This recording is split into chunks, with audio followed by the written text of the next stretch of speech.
जय हिंद साथियों, आप सभी लोगों का आपके अपने YouTube channel unique class Sonu channel में तहे दिल से स्वागत है। इस वीडियो में हम लोग पढ़ेंगे इतिहास के 10 महत्वपूर्ण चैलेंजिंग प्रश्न की। तो दोस्तों, रोज की तरह हम लोग आज भी इतिहास के 10 महत्वपूर्ण चैलेंजिंग प्रश्न को पढ़ेंगे। अगर आप आज के इस प्रश्न में 10 में से 6 प्रश्न सही कर लेते हैं तो आपके इतिहास में बहुत अच्छी तैयारी है। तो आइए स्टार्ट करते हैं आज का महत्वपूर्ण सेशन। पहला प्रश्न है, निम्न में से कौन सी गुफा विंध्याचल की श्रृंखलाओं में स्थित है? Option A Ajanta, option B Ellora, option C Bhimbetka, option C Hathigumpha. तो कौन सा ऑप्शन यहाँ पे करेक्ट हो जाएगा? तो यहाँ पे आपका करेक्ट आंसर हो जाएगा ऑप्शन नंबर सी भीमबेटका। तो कौन सी गुफा विंध्याचल की श्रृंखलाओं में स्थित है? तो भीमबेटका आपका करेक्ट आंसर हो जाएगा। भीमबेटका कहाँ पे है? मध्य प्रदेश में है। इसकी खोज किसने की थी? वी.एस. वाकड़कर ने की थी 1957 से 58 में। तो याद रखना 1957 से 58 में किसने की थी? वी.एस. वाकड़कर ने की थी। दूसरा प्रश्न, राख के अवशेष किस गुफा से प्राप्त हुए हैं? Option A Ellora, option B Ajanta, option C Bhimbetka, option D Kurnool गुफा। तो कौन सा ऑप्शन यहाँ पे करेक्ट आंसर हो जाएगा? तो इस प्रश्न का सही जवाब हो जाएगा ऑप्शन नंबर डी कुरनूल गुफा। तो कुरनूल गुफा से हमें राख के अवशेष प्राप्त हुए हैं, यानी कि इससे पता चलता है कि जो उस टाइम के जो निवासी थे यानी कि मनुष्य थे, उन्हें आग का ज्ञान हो चुका था।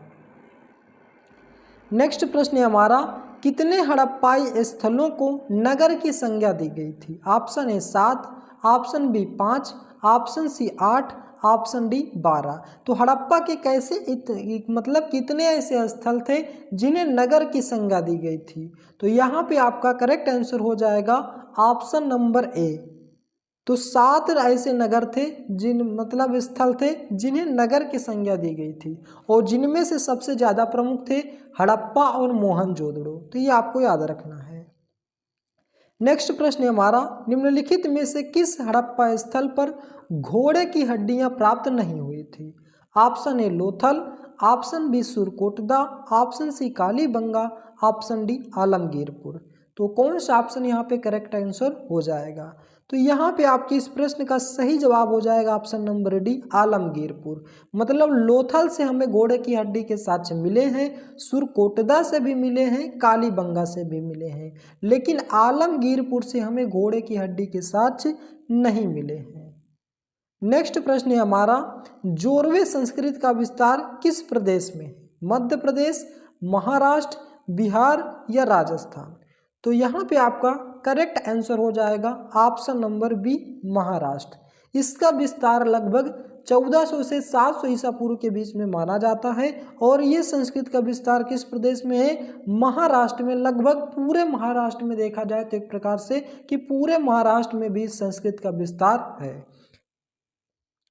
नेक्स्ट प्रश्न हमारा, कायथा संस्कृत का विकास किन नदी तथा उसकी सहायक नदियों के क्षेत्र में हुआ है? Option A Godavari, option B Son, option C Chambal, option D Narmada. तो कौन सा ऑप्शन यहाँ पे करेक्ट हो जाएगा? तो इस प्रश्न का सही जवाब हो जाएगा ऑप्शन नंबर सी चंबल नदी। तो कायथा संस्कृति का विकास चंबल नदी तथा इसके सहायक नदियों के मध्य हुआ है। नेक्स्ट प्रश्न हमारा, निम्नलिखित में से किस बस्ती को मालवा संस्कृति के अंतर्गत नहीं रखा जाता है? Option A Navdatoli, option B Nasik, option C Eran, option D Nagda. तो यहाँ पे आपका करेक्ट आंसर हो जाएगा ऑप्शन नंबर बी नासिक को। तो नासिक को मालवा संस्कृति के अंतर्गत नहीं रखा जाता। नेक्स्ट प्रश्न हमारा, आर्यों के संदर्भ में जन शब्द का क्या आशय है? मतलब जन शब्द को उस समय क्या कहते थे? एक गांव कहते थे, या जनपद कहते थे, या लोगों से है, या कबीला से? मतलब जन शब्द का आशय क्या है? एक गांव से है कि जनपद से, कि लोगों से, कि कबीला से?